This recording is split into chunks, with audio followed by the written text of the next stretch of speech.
আসসালামু আলাইকুম প্রিয় দর্শক, আশা করি আপনারা ভালো আছেন।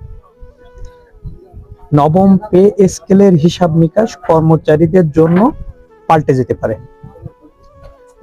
পারে। বলতে একটা সুখবর। 21শে মে সচিব কমিটির দীর্ঘ 3 ঘন্টা থেকে 4 ঘন্টা মতো একটা মিটিং হয়। ওই মিটিং এ সব থেকে গুরুত্ব পায় কর্মচারীদের বেতন নিয়ে, তাদের গ্রেড নিয়ে, তাদের কত পার্সেন্ট বেতন বৃদ্ধি পাবে এটা নিয়ে। অর্থাৎ এখানে কর্মকর্তাদের যদি 50% বৃদ্ধি পায়, কর্মচারীদের ক্ষেত্রে অর্থাৎ 11তম গ্রেড থেকে 20তম গ্রেডের যে মধ্যম এবং নিম্ন গ্রেডের কর্মচারীরা আছে তাদেরকেও যদি ওই হারে বৃদ্ধি করা হয়, সেক্ষেত্রে তাদের যে বেতন বৃদ্ধি পাবে তার সাথে মুদ্রাস্ফীতি এবং ক্রয় ক্ষমতা, দ্রব্যমূল্য তাদের সাথে সামঞ্জস্য করতে গেলে তাদের জীবন নির্বাহ করা খুবই কষ্টকর হয়ে যাবে এই পরিস্থিতিতে। সেক্ষেত্রে এবং 2015 সালের 8ম পে স্কেল অনুযায়ী যে বেতন বৈষম্যটা আসে, এই বেতন বৈষম্যটা লাঘব করা কষ্টকর হয়ে যাবে।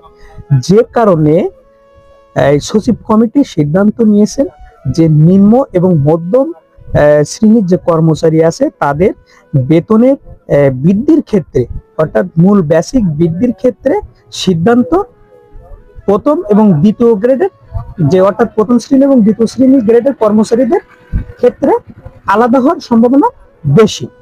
বেশি বলতে তাদের নিম্ন এবং মধ্যম আয়ের কর্মচারীদের বেতন বৃদ্ধির বিষয়ে অর্থাৎ তাদেরকে এই পে স্কেলে বেতন বৈষম্য কমিয়ে আনার ক্ষেত্রে তাদেরটা বৃদ্ধি করতে পারে, অর্থাৎ হিসাব নিকাশ পাল্টে যেতে পারে।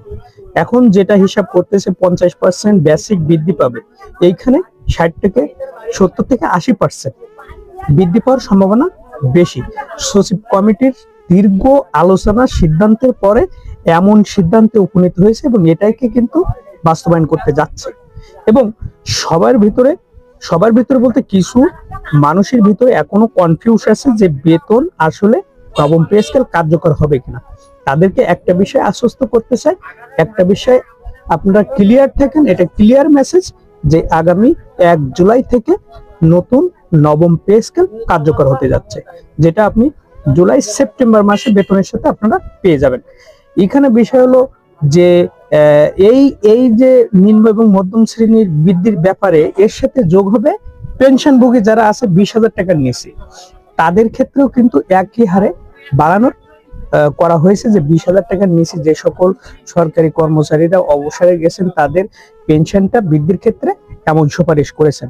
এমন সুপারিশ বলতে ওই সিদ্ধান্তে উপনীত হয়েছে সচিব কমিটির দীর্ঘ আলোচনার সিদ্ধান্তের পরে ওই সিদ্ধান্তে উপনীত হয়েছেন যে নিম্ন এবং মধ্যম শ্রেণীর যে কর্মচারী এবং পেনশনভোগীরা যারা 20,000 টাকার নিচে পেনশন পাচ্ছেন তাদের ক্ষেত্রে বৃদ্ধির ব্যাপারটা 100% হতে পারে, এমন তথ্যই কিন্তু দিয়েছেন এই সচিব কমিটির সভা থেকে।